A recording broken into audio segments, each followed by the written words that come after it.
They said the British were too cautious to break the sound barrier first, yet hidden in a quiet hangar was a sleek needle-nosed prototype, poised to reshape aviation forever, until it vanished in a swirl of political secrets. Did the United Kingdom willingly hand over its priceless supersonic data to the Americans, or was this betrayal a grand heist of British ingenuity? In the final years of World War II, the world of aviation was teetering on a threshold. Jet engines were revolutionizing air power, and nations were scrambling to harness new speeds unimaginable a decade earlier. Britain's answer emerged from the Miles Aircraft Company, a radical design known as the M.52. The plan was for it to shatter the sound barrier, something that no one had accomplished. Yet, for reasons that would soon become tangled in controversy, the project never even got to take flight. In this story, we'll uncover how one of the world's first true supersonic designs rose and fell. Was it sacrificed on the altar of post-war politics? Were the secrets handed over or stolen to help another nation take the glory? Well, by the end, you're going to have your own judgment on whether the M.52's fate was a tragic oversight or an inevitable consequence of global alliances shifting in the immediate aftermath of the war. If you love uncovering forgotten aviation history, be sure to subscribe so you never miss a story like this. Now, let's dive into the cold winds and hot ambitions of Miles Aircraft's elusive supersonic dream. Now, the Miles M.52 was born out of an ambitious air ministry requirement set in 1943 and 1944. At a time when even turboprops seemed daring, a few visionaries were already convinced that surpassing the speed of sound was not just possible, but inevitable. Under the guidance of George Miles and a team of engineers, the Miles M.52 was conceived to do what no other aircraft had ever done: crack that Mach 1 barrier in level flight. The concept hinged on a rocket-like fuselage, sleek and narrow, with razor-thin wings that resembled daggers more than broad surfaces like conventional fighters. Early wind tunnel testing suggested that traditional control surfaces, they may become useless once transonic shockwaves began to buffet the airplane at near Mach speeds. So the M.52's design featured a revolutionary all-moving tailplane to maintain maneuverability beyond the known flight envelope. In Britain's Farnborough facilities, engineers tested small-scale versions in wind tunnels, subjecting them to staggering airflows that simulated supersonic conditions. Flight testers, including the legendary Captain Eric Winkle Brown, were slated to approach the barrier with methodical caution. For the first time, the question wasn't if, but really how quickly humans could sail through Mach 1. Now, despite the forward-thinking approach, the project was under heavy scrutiny. Wartime budgets had ballooned, and when peace finally came, immediate cost-cutting was forced upon nearly every British defense initiative. Yet, in early 1945, there was still a glimmer of official support. The country's leadership had seen rocket planes tested by Nazi Germany. They knew supersonic flight was the next frontier, and they wanted Britain to lead the charge.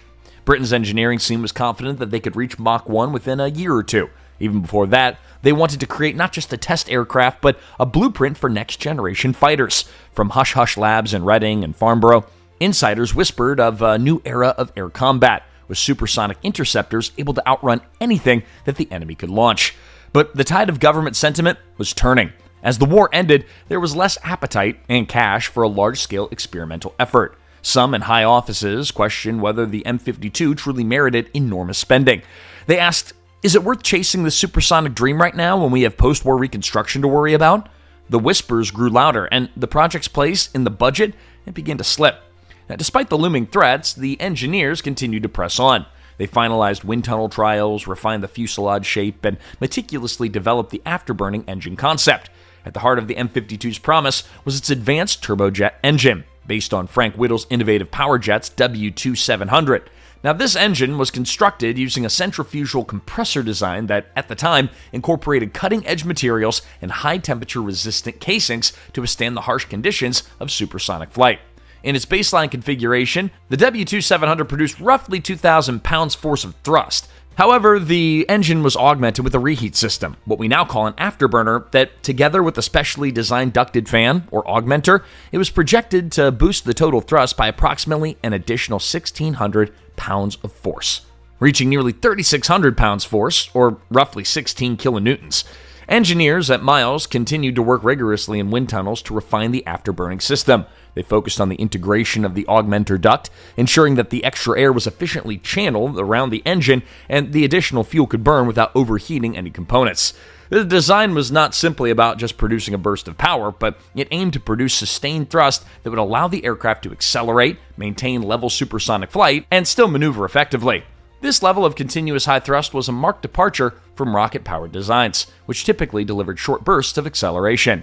Such precise engineering was essential for any aircraft hoping to challenge the sound barrier in level flight, where both speed and control would depend on steady power output. The innovative work on the W2700's engine reheat system and augmenter would set a benchmark for future jet engine designs and contribute significantly to research in supersonic propulsion. Hey, before we move on, I'd love to ask you a quick favor. If you're enjoying the content so far, please take a second to like the video and subscribe to the channel. Over 98% of you watch these videos and don't subscribe, but just think what we could accomplish if everyone subscribed. Thank you for your continued support.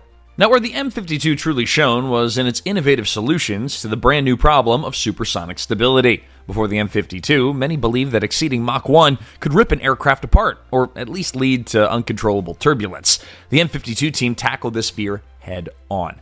Probably the single biggest innovation was the all-moving tailplane. At subsonic speeds, pilots would typically rely on hinged elevators, but as you approach the speed of sound, shock waves can form on these surfaces, rendering them ineffective or even destructive. The M52's fully pivoting tailplane circumvented this, maintaining control authority during supersonic flight. This same concept soon appeared on the Bell X-1, the American rocket plane that famously broke the sound barrier in 1947, with Chuck Yeager at the controls. While American projects like the X-1 used rocket propulsion, the M52 was envisioned with a turbojet engine equipped with a reheat, again afterburner.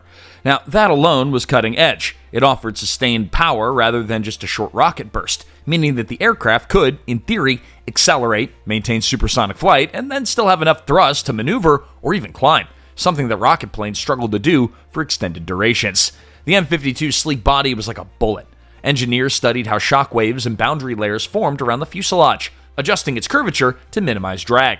They used data from captured German research, plus original British wind tunnel work. Now, had the M52 flown, it may have become the first aircraft to demonstrate a genuine area rule concept, though that term and official theory would come later. A less discussed but important piece of innovation was the concept of a pilot ejection module. Testing near Mach 1 was incredibly risky, and the engineering team at Miles investigated how to protect the pilot if the plane broke apart or lost control. Their early ideas contributed to later ejection seat technology. Although they never fully implemented a workable supersonic ejection seat, the foundation was laid. Now, all of these breakthroughs signaled that the M52 wasn't just a flight of fancy. It was a serious contender for the next big leap in aviation. Yet, as radical and forward-thinking as it was, it never saw the runway. And that's where the real story begins, because the question, why was it canceled, leads us down the path of rumored betrayal. Now, the tragedy of the M52 is that there was no operational use to speak of. Prototype parts were built, scale models were tested, and the full-scale plane was nearly complete. Technical documents claimed that the M52 was approaching a readiness level that could have allowed an initial flight in late 1946 or early 47. It was to be a pure research aircraft at first, with a single seat and minimal internal capacity, but the dream was that any data gleaned would roll over into a second or third prototype, eventually producing a high-speed fighter or interceptor. Officials in the Air Ministry had different opinions. Some were enthusiastic. Others feared the cost, the risk, and the possibility of negative press if a supersonic test ended in a crash. After the horrors of World War II, the public appetite for a dangerous experiment was perceived as thin. Funding was also tight. The newly elected Labor government of 1945 prioritized social and economic rebuilding, trying to improve housing, healthcare, and infrastructure. High-speed jet tests? That didn't rank top of the list. So, despite the achievements, around 1946, the British government pulled the plug. The M52 was officially canceled, and almost immediately, rumors began swirling about why. Some said that test flights were just too risky and that no pilot would survive. Others suspected that top brass concluded that it wasn't worth the expense. But soon, the conspiratorial whispers suggested something else, that the U.S. had gleaned the M52's data for free, effectively undercutting the need for Britain to proceed. The operational use that never came was a source of heartbreak for the engineers who poured their talent and hopes into the project. For them, the M52 represented more than just a plane. It was a testament to British scientific prowess, standing on the threshold of a new era. And yet, in the blink of an eye, poof, it was gone, with nothing but a half-finished fuselage and crates of detailed design documents left behind. This canceled dream is a sobering reflection on how fast the tides of political will can shift. One day, you're a headline success story in the making, and the next, well, you're a dusty footnote in the government archive. Now, though the M52 never took flight, let alone saw combat, it's worth speculating what might have been. Had the aircraft, or even a derivative of it, entered service, it could have become Britain's first supersonic fighter, beating out other experimental jets that arrived in the 50s. Imagine an operational M52 variant during the early Cold War, intercepting high-altitude Soviet bombers or providing a supersonic deterrent during those tense standoffs. Yet, even the concept of supersonic fighter was still exotic in the late 40s. Jet technology was in its infancy, and maintenance demands were high. Early jets needed specialized fuel, airfields, and ground support. The logistics chain for a supersonic craft would have been even more complex, so it's a fair question whether Britain, worn down by 6 years of war, truly had the resources to operationalize the M52 at scale. Still, the heartbreak among the engineering staff suggests that they believed wholeheartedly in its success. The wind tunnel data was promising. The design overcame many of the stability and control issues that plagued the other transonic experiments. The self-confidence at Miles was sky high. In their eyes, the M52 wasn't just feasible, but likely a game changer. That is perhaps the biggest tragedy. We never would have known if the M52 would have soared, or maybe it would have met some catastrophic mid-air failure. Years later, test pilot Eric Brown lamented the cancellation, arguing that had the project moved forward, Britain might have been the first to break the sound barrier. But that's a history what if. The real question is whether the Americans needed the M52 data for their own success, or if they simply beat the British to it by forging their own path with the Bell X-1.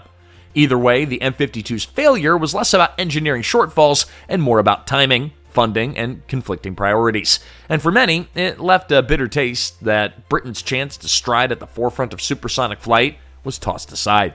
If you love aviation and you want to hear more about these rarely told engineering breakthroughs, remember to subscribe. We cover stories like this every week, often shedding light on secret projects that never saw the runway.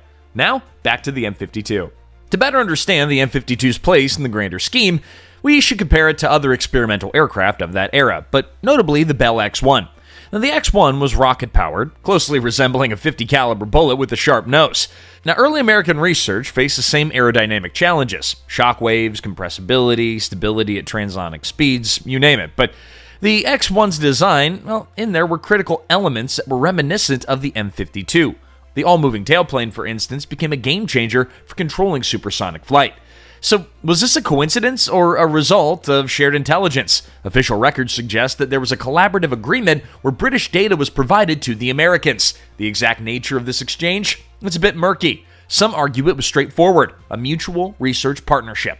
But others see it as the UK handing over technology on a silver platter, especially once the M52 got cancelled, meaning the Brits themselves couldn't reap the immediate benefits. From a strategic standpoint, the supersonic race carried enormous Cold War implications. Whoever controlled supersonic fighters or bombers first had a leg up in global power projection. The US realized that as tensions with the Soviet Union escalated post-1945. Speed was a valuable commodity. Britain, tied up with war debts and social reconstruction, began to pivot away from hyper-extensive experimental programs. In comparing the M52's potential to the successes of the X-1, the ultimate heartbreak is that the first supersonic flight in level flight, October 14th of 1947 by Chuck Yeager, could very well have been a British milestone months earlier, and that might have changed the entire narrative around post-war aerospace leadership. But instead, Britain's advanced engineering was overshadowed as the Americans took that historic step. At the center of this tale lies a brutal irony. Britain had arguably the right technology, the data, and the will, they just didn't have the budget or political support. When the M52 was canceled in 1946, the British Ministry of Supply provided Americans with details on the plane's design. According to some first-hand accounts, it was an amicable trade of research during an era when Anglo-American cooperation was highly valued. But from the perspective of Miles engineers, it felt like a betrayal. They had worked tirelessly on the cusp of discovery, only to see their dream shelved. Worse yet, the knowledge that they generated, especially regarding tailplane solutions, popped up in American designs that would soon break the sound barrier. When Chuck Yeager's X-1 soared past Mach 1, global headlines congratulated American audacity and brilliance. Meanwhile, the M52 languished as a faint memory, overshadowed in the press by post-war reconstruction news and overshadowed in the aviation world by the triumphant X-1. Some took it as a personal betrayal by the British government, which they believed had sold out national achievement in exchange for political favors or cost savings. Others argued that it was a necessary sacrifice. Britain would gain access to American nuclear research or new jets in return. Historians today still debate whether the data exchange was purely philanthropic or if it was a strategic trade-off to bolster the Anglo-American alliance against the looming Soviet threat. Yet the emotional climax, it still remains the same. The M52 was essentially lost, and so was Britain's opportunity to become the first past the sound barrier. For many engineers, it was a betrayal not just by foreign allies, but by their own country's lack of faith. The heartbreak was real. The hush-hush corridors echoed with whispered frustrations that the British government had handed away the keys to a supersonic kingdom. Today, mentions of the Miles M.52 among serious aviation buffs triggers a wave of what-if scenarios. What if it had flown? What if the UK had pressed on for just another year? Would the supersonic era have a completely different origin story? Well, these questions, steeped in irony, define the M52's legacy as the greatest British aircraft never to take flight. Though the M52 never did fly, its forward-thinking solutions echoed throughout post-war aeronautical design. Its razor-thin Gillette wings, all-moving tail, and carefully contoured fuselage not only anticipated the era of supersonic flight, but also paved the way for advanced fighters like the English Electric Lightning. The conical nose and integrated jet engine approach refined the concept of minimal drag, providing a blueprint of faster, sleeker designs. Wind tunnel research for the M52 contributed to a foundational body of knowledge on shockwave formation and transonic instability, insights that would go on to shape the Bell X-1's final form. Now, even though much of this influence emerged indirectly or through shared data agreements, the M52's imprint can be traced in many aircraft that followed. Aviation historians like Eric Brown and Derek Wood have noted these parallels, emphasizing that the British-led engineering team had already solved a handful of these critical issues that plagued early supersonic efforts in both Europe and the US. When the M52 was shelved, Britain lost more than an experimental aircraft. It lost a leadership position in supersonic research. Politicians in a post-war climate were wary of pouring funds into projects that may not yield immediate dividends. Consequently, Britain's aerospace priorities shifted, focusing more on conservative jet fighter developments rather than radical leaps in performance. This pivot arguably allowed the US to capitalize on British research, using it to inform projects that captured global acclaim. Many in the British aviation community saw this outcome as a strategic blunder. Books like Project Cancelled by Derek Wood document the regret and reflection that followed the M52's termination, revealing a sense of national disappointment. Engineers who believed that they were on the verge of rewriting history looked on as another nation claimed that supersonic crown. In hindsight, it represented a pivotal moment when Britain's aerospace industry might have changed the course of aviation, had economic and political forces not intervened. Now, in recent decades, renewed interest in the M52 has resurfaced among aviation enthusiasts, historians, and even filmmakers that are looking to dramatize its story. Museums such as the Museum of Berkshire Aviation showcase wind tunnel models and scale replicas, offering glimpses into what may have been. Now, these exhibits have inspired younger generations, highlighting the courage and ingenuity of wartime designers willing to push the boundaries of known flight. Today, as supersonic business jets and next-generation military fighters are once again capturing imaginations, the lessons from the M52 remain astonishingly relevant. Its story is a reminder that groundbreaking innovations can be stifled by budget constraints and political caution. Aerospace engineers have also highlighted that safety and incremental progress has to be balanced against the willingness to take calculated risks.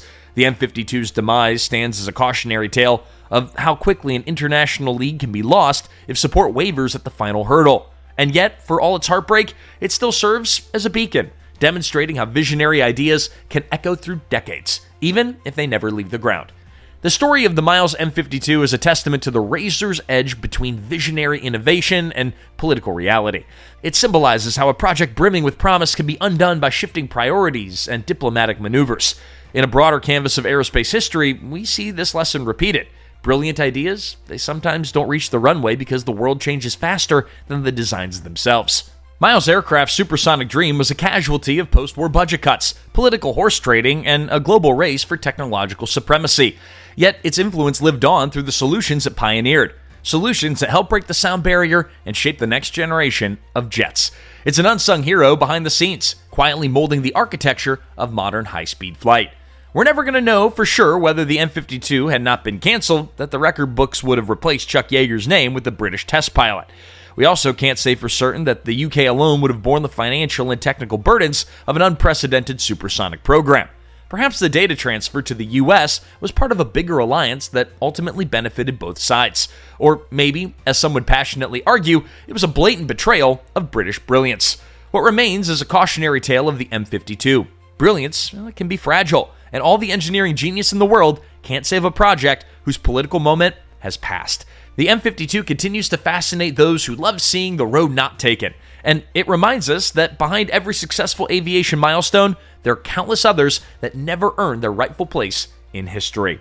Hey, don't miss out on rare warbird stories. Subscribe now. This channel keeps aviation heritage alive by shining a spotlight on the designs and pilots who dared to dream. Because at the end of the day, the Miles M.52 wasn't just an airplane, it was a statement that sometimes the biggest leaps in human flight can be undone by forces that have nothing to do with clouds and everything to do with politics.